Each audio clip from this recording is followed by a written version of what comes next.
Here's your current events update for today. It is Wednesday, August 27th, 2025. And a major story, it's not a main story, but a major story that took place yesterday is the Democratic Party in America is having its annual meetings and defining resolutions of what it stands for and putting out statements of what it stands for to build a platform.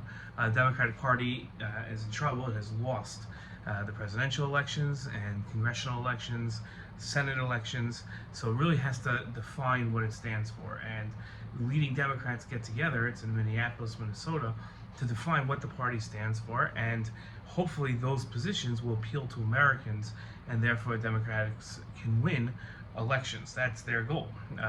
Going forward, to win congressional elections, there won't be a presidential election for another 3 years, but to win more elections and to appeal to more Americans. That's the goal. The topic of Israel came up, and resolutions put forth by two different sides of the Democratic Party. The Democratic Party is having somewhat of a split on Israel. So one resolution was very much what pro-Israel Democrats would consider anti-Israel. That was creating an arms embargo, where the Democratic Party would stand for denying Israel weapons.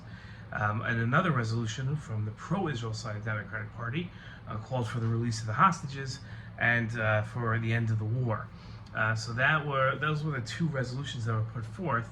The chairman of the Democratic Party, his name is Ken Martin, decided to table both resolutions in order not to have a very public fight over the Democratic Party's stance on Israel.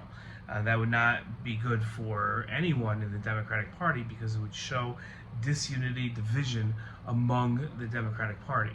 And then instead he decided to create a task force that would study the issues and later on come up with the statement of the Democratic Party on what it feels when it comes to Israel, whether America should be providing Israel with weapons, whether the Democratic Party should stand for the release of the hostages, whether they should stand for the end of the war, whether they should stand for the continuing of the war until Hamas is defeated.